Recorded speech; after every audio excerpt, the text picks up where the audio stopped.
Ancient Israel, thousands gather at the temple in Jerusalem for the pilgrimage festival. But this is no ordinary pilgrimage. This one is really special because they're going to read Hakel, an experience which only happens once every 7 years after the Shemitah cycle. This is actually one of the last mitzvot that Moshe leaves for them before he dies. Hakel is when everyone listens to the king read the Torah, and Moshe gives the reason why.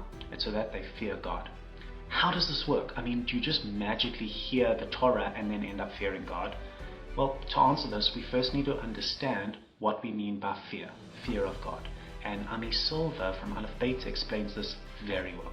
Now, it's sometimes difficult to understand the concept of fear of God. So let's start with something we can understand.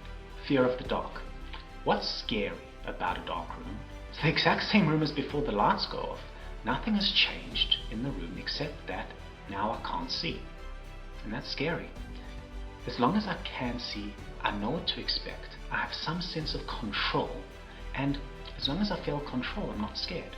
The opposite of control is when the lights go out. I don't feel like I know what's happening anymore. There's a fear that we experience when we don't feel like we are in control of our own lives. So we can understand how fear of God can come from an understanding that there is God who created the entire universe and runs it, and He's in control, not us. That can be really scary. This is our first piece of the puzzle. Next, I want you to think back to where else we have a time when the entire Jewish people gather in one place to hear the words of God. Sounds a lot like Mount Sinai.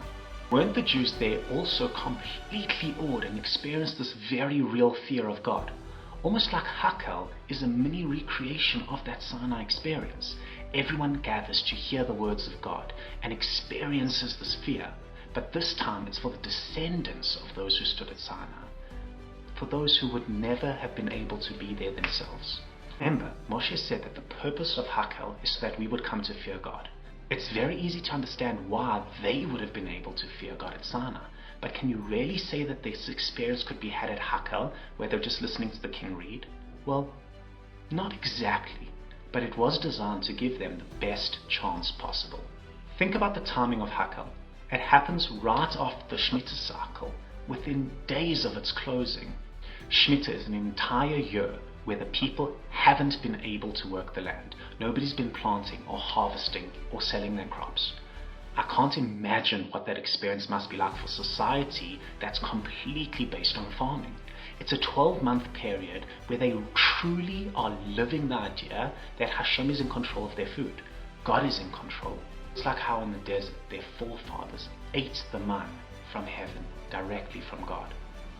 So, now after they have given up control to God for an entire year, they come to Jerusalem, hear the king read from the Torah, and can't help but feel overwhelmed, be in complete awe of Hashem.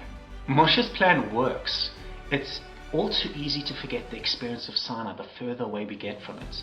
But in one of his last instructions before he dies, Moshe makes sure that this won't happen.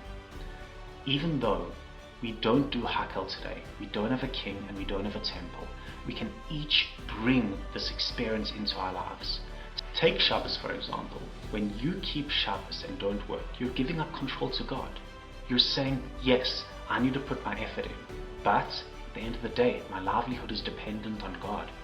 That can be scary, but there's nobody who you can trust more to take care of you.